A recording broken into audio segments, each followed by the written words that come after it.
Welcome to news 18 సార్వత్రిక ఎన్నికల్లో భాగంగా మనం చిత్తూరు జిల్లాలో ఉన్నాం. చిత్తూరు జిల్లాలోని పీలేరు నియోజకవర్గం నుంచి టీడీపీ తరఫున పోటీ చేస్తున్న నల్లారి కిషోర్ కుమార్ రెడ్డి గారితో మనం ఉన్నాం. ఒకసారి అసలు నల్లారి కిషోర్ కుమార్ రెడ్డి గారితో మనం మాట్లాడే ప్రయత్నం చేద్దాం. సార్ చెప్పండి సార్, గత 40 సంవత్సరాల నుంచి కూడా పీలేరు అంటే నల్లారి కుటుంబం అంటే పీలేరు అనే ఒక ఇదిగా ఉన్న ఇక్కడ గత 2 సార్లు కూడా మీరు పరాజయం పాలడం జరిగింది. అయితే ఎందుకు జరిగింది అంటే ఈసారి ఎలా ఉండబోతుంది? ఖచ్చితంగా ఈసారి మంచి మెజార్టీతో గెలుస్తామండి. లాస్ట్ టైం సమైకాంధ్ర పార్టీ తరఫున నిలబడటం జరిగింది. కొత్త పార్టీ అప్పుడే పెట్టడం జరిగింది. ఆ రోజు కూడా 56,000 ఓట్లు నాకు రావటం జరిగింది. రాష్ట్రంలోనే నాకే హయ్యెస్ట్ అన్ని వేల ఓట్లు రావాలంటే అంత ఈజీ కాదు. ఆ రోజు మనకు ప్రజలు 56,000 ఓట్లు వేశారు మనకు. మొన్న 2019 ఎలక్షన్లో మొన్న గాలి ఉండింది. రాయలసీమ జిల్లాలో ఏదో జగన్మోహన్ రెడ్డికి ఒకసారి అవకాశం ఇవ్వాలనే అభిప్రాయం ప్రజల్లో ఉండింది. ఖచ్చితంగా దానివల్ల స్వల్ప మెజార్టీతో ఓడిపోవటం జరిగింది. ఈసారి మంచి మెజార్టీతో గెలుస్తాం. అంటే గత 40 సంవత్సరాల సుదీర్ఘ రాజకీయ చరిత్రలో కూడా పీలేరుని ఎంతో అభివృద్ధి చేసామని చెప్తారు. నల్లారి మీ బ్రదర్ ముఖ్యమంత్రిగా చేసినప్పుడు కూడా పీలేరు మీద స్పెషల్ ఫోకస్ పెట్టారు. అలాంటిది ఎందుకని అంటే ఆ జనాల అభిమానాన్ని పొందడంలో కొంత వెనకబడినట్టు? అదేం లేదు, ప్రజలు మనము డెవలప్మెంట్కు ఆ రోజు రియాక్ట్ కాలేకపోయినా ఈసూరు ఎలక్షన్లో తెలుసుకున్నారు మనం తప్పు చేసినాం. ఈ 5 ఏళ్ళు ఏదైతే చింతల రామచంద్రారెడ్డి, మిథున్ రెడ్డి అభివృద్ధి ఏం చేయలేదు, వాళ్ళు నల్లారోలు చేసిన అభివృద్ధి తప్ప ఏమి లేదనేది ప్రజలు రియలైజేషన్ అయితే వచ్చింది. ఖచ్చితంగా ఈసారి మంచి మెజార్టీతో గెలిపిస్తారు. పీలేరు పొంగనూరులో కూడా ఈసారి జరిగే ఎన్నికలు నల్లారి కుటుంబానికి పెద్దిరెడ్డికి మధ్య జరుగుతున్న ఎన్నికల్లాగానే ఒక రాజకీయ వాతావరణం అయితే ఉంది. అసలు ఎందుకని మీ ఇద్దరి మధ్య అంత యుద్ధ వాతావరణం నెలకొంది? ఏం లేదు, అదంతా ఏం లేదు. ఒకే పార్టీలో ఉన్నాడు పెద్దిరెడ్డి రామచంద్రారెడ్డి కూడా. ఆ రోజు కూడా మాతో కాంగ్రెస్లోనే ఉన్నాడు. ఆయన ఏదో మా ఎదుగుదల ఓరవలేక ఆయనకు అసూయ ఉంది మా కుటుంబం పైన. ఈరోజు రామచంద్రారెడ్డి వాళ్ళు ఎంపీగా మిథున్ రెడ్డి నిలబడుతున్నాడు, ఎమ్మెల్యేగా కిరణ్ కుమార్ నిలబడుతున్నారు. కాబట్టి ఏదో యుద్ధ వాతావరణం లాగా ఆయనకు కనిపిస్తూ ఉంది అంతే. అంటే అలానే ఇప్పుడు కూడా పెద్దిరెడ్డిని అంటే పొంగనూరులో పెద్దిరెడ్డి మీద పోటీ చేయడానికి కూడా మీరే నిలబెట్టారు. భానుకి మీరే సపోర్ట్ చేసి మీరే నిలబెట్టారు. అంటే ఈసారి అంటే అలాంటి పరిస్థితి ఈసారి పొంగనూరులో ఎలా ఉండబోతుంది సార్? పొంగనూరులో కూడా ప్రజల్లో అయితే వ్యతిరేకత ఉందండి. ఎవరిపైన పెద్దిరెడ్డి రామచంద్రారెడ్డి పైన ప్రజలు కొంచెం ఆలోచించి ఓటు వేస్తే ఖచ్చితంగా పొంగనూరులో కూడా ప్రజలు ఖచ్చితంగా ఓడిస్తారని భావిస్తున్నాం పెద్దిరెడ్డి రామచంద్రారెడ్డి. అంటే ఇప్పుడు జనరల్గా నిన్న గత 4-5 రోజుల క్రితం నుంచి కూడా పెద్దిరెడ్డి చెప్తా ఉన్నాడు, ఎట్టి పరిస్థితుల్లో కూడా నేను కిషోర్ని ఓడించే తీరుతాం, ఎట్టి పరిస్థితుల్లో కూడా మేము 100% ఓడిస్తామని కూడా చెప్తా ఉన్నాడు సార్. అంటే దాన్ని అంటే వాళ్ళు అంటే గతంలో మీకు అంగళ కేసులో కూడా మీ మీద ఒక 150 మంది మీకు సంబంధించిన పీలేరుకి అంటే యాక్చువల్గా పొంగనూరుకు సంబంధం లేదు, పీలేరుకి సంబంధించిన ఒక 150 మంది తెలుగుదేశంలో ఇంపార్టెంట్ కార్యకర్తల మీద కూడా కేసులు పెట్టడం జరిగింది. వాళ్ళందరూ కూడా అంటే వాళ్ళ కుటుంబాలు కానీ కొంత ఇబ్బంది పడిన పరిస్థితి ఉంది. అసలు అంటే ఎందుకు మీ మీద అంత ఖర్చు? అదేం లేదు, ఆయన దిగజారిపోయినాడు, ఇంకా మమ్మల్ని ఏ విధంగా ఎదుర్కోలేడు. కాబట్టి తప్పుడు కేసులు పెట్టి ఏదో భయపెట్టేలా చూసినారు. ఎవరు భయపడింది మేము కానీ క్యాడర్ కానీ ఎవరు భయపడింది లేదు. కాబట్టి ఏం కాదు, నాకు తెలిసినంత వరకు పెద్దిరెడ్డి రామచంద్రారెడ్డి గవర్నమెంట్ ఉండి 5 ఏళ్ళు చేసిన అరాజకాలన్నీ కూడా రేపు గవర్నమెంట్ పోతానే ఏ విధంగా సఫర్ అవుతారో మీరే చూస్తారు అంతా. అంటే ఇప్పుడు ఏదైతే ఈ సఫర్ అయ్యారో మీ అంగళ కేసుల్లో మీ కార్యకర్తలు వాళ్ళందరూ ఈసారి కిషోర్ కుమార్ రెడ్డి విజయం కోసం సైనికుల్లో బాగా పనిచేస్తున్నారా? ఖచ్చితంగా అంతే కదండి. ఈ 5 ఏళ్ళు మేమే కాదు, చాలామంది ప్రజలు కూడా సఫర్ అయినారు. రెవెన్యూ రికార్డ్స్ అన్నీ కూడా భూదందాలు చేసినారు, మార్చేసినారు. రెవెన్యూ ఎంఆర్ఓ ఆఫీసులో పేర్లన్నీ మార్చేసినారు. చాలా కసి అయితే ఉంది. ప్రజల్లో ఓటు రూపంగా ఎంత మటుకు మనకు కలిసి వస్తుందో చూడాలి. అంటే ఈసారి ఒకేసారి అంటే మధ్యలో కొంత మీ అన్నదమ్ముల మధ్య కూడా కొంత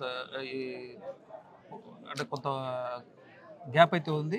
ఈసారి ఆ గ్యాప్ని కూడా పూర్తి చేసి అంటే మీ అన్నయ్య గారు ఎంపీ నుంచి అదే కూటమి నుంచి ఎంపీ అభ్యర్థిగా పోటీలో ఉన్నారు, మీరు ఎమ్మెల్యే అభ్యర్థిగా పోటీలో ఉన్నారు. ఈసారి ఆ గ్యాప్ని గురించి మీ ఇద్దరు కూడా విజయబాట ఎగరేసే అవకాశం ఉంది సార్? డౌట్ ఏముంది, ఖచ్చితంగా ప్రజల్లో మార్పు వస్తే ఇవన్నీ ఏమి ఇబ్బంది ఉండదు అనుకుంటా. ఖచ్చితంగా బీజేపీ అభ్యర్థిగా ఆయన గెలుస్తాడు, నేను కూడా ఎమ్మెల్యే అభ్యర్థిగా తెలుగుదేశం పార్టీ అభ్యర్థిగా నేను కూడా గెలుస్తా. రాజంపేట పార్లమెంటు మెజార్టీ సీట్లు తెలుగుదేశం పార్టీ గెలుస్తుంది.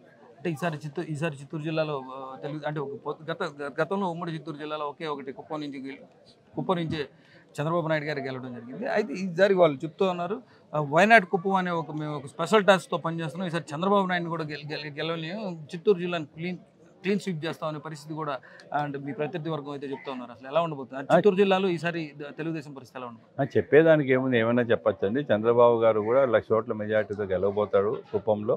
చిత్తూరు జిల్లా కూడా 10 నుంచి 12 సీట్లు ఖచ్చితంగా తెలుగుదేశం కూటమికి వస్తాయి. ఖచ్చితంగా రేపు మెజార్టీ ఉమ్మడి చిత్తూరు జిల్లాలో ఖచ్చితంగా తెలుగుదేశం పార్టీకి వస్తాయి ఖచ్చితంగా. అంటే ఇక్కడ గతంలో మీరు కాలువలు అయితే తీర్చారు, ఇక్కడ మీకు ఇంతవరకు ఆ కాలువలో ఎందుకు నీళ్ళు రాలేదు?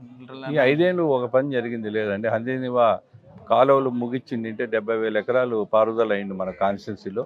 ఒక పని చేసింది లేదు. ఈయన ఎమ్మెల్యే కానీ, ఆయన ఎంపీ కానీ, మినిస్టర్ కానీ పీలేరు కాన్స్టిట్యున్సీకి సంబంధించి. దానివల్ల ఇవన్నీ కూడా ఈ వర్క్స్ అన్ని కూడా ఇన్కంప్లీట్ ఉన్నాయి. ఇవన్నీ కూడా అంటే అభివృద్ధి శూన్యం అనుకోవాలి. శూన్యం అంతే కదండి, ఏం లేదు కదా. 2 సార్లు ఈ 10 సంవత్సరాలు ఇసుక తోలుకోను, భూదందాలు చేసుకోను, మైన్స్ లిక్కర్ చేసుకొని తప్ప ఎమ్మెల్యే కానీ ఎంపీ కానీ ఏం చేసింది పీలేరు కాన్స్టిట్యున్సీలో లేదు.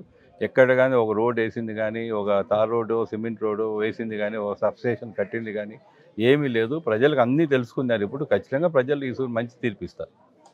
అంటే అభివృద్ధి శూన్యం అనుకోవాలా గత 10 సంవత్సరాలు? అవును, అంతే కదా, ఏం లేదు అభివృద్ధి. కరప్షన్ తప్ప ఇంక వేరే ఏం లేదు. అంటే మీరు అసలు అంటే మీకు పీలేరు ప్రజలు మీకెందుకు ఓటేయాలి? మా కుటుంబం చేసిన సర్వీస్ చూడండి. అవినీతి లేకన్నా మనమంతా కూడా ఎన్నో సంవత్సరాల నుంచి మా తండ్రి కాలం నుంచి డెవలప్ చేసుకుంటూ వచ్చినాము. మేము కట్టిన సబ్స్టేషన్లే, మేము కట్టిన రోడ్లే, గవర్నమెంట్ ఉండేటప్పుడు మన ప్రజలకు ఏమేమి కావాలో సౌకర్యాలు అన్నీ చేయటం జరిగింది.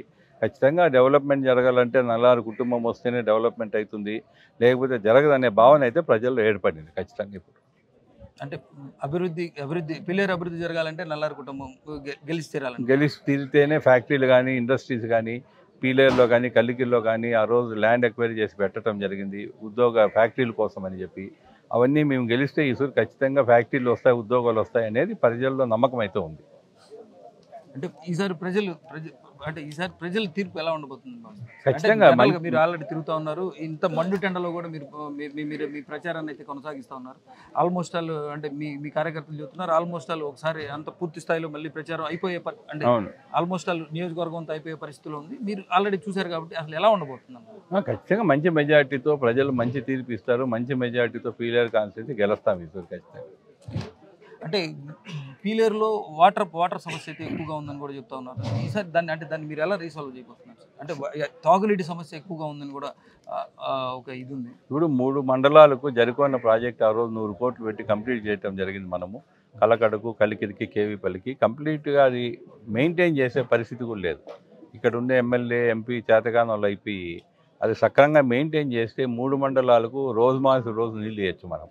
అది మెయింటైన్ చేయని దానివల్ల నీళ్ళతో కూడా ఇబ్బంది ఉంది. ఖచ్చితంగా రేపు జరికొన్న ప్రాజెక్టు మనము మెయింటైన్ చేస్తే మనము నీళ్లు ఈ 3 మండలాలకు ఆల్మోస్ట్ రోజు ఇవ్వచ్చు. కాబట్టి వాళ్ళు చేతగానోళ్ళు అయిపోయి ఆ ప్రాజెక్టు మెయింటెనెన్స్ చేయక నీళ్లు ఉండి కూడా నీళ్ళు ఇవ్వలేని పరిస్థితి ఈ గవర్నమెంట్లో దాపరిచ్చింది.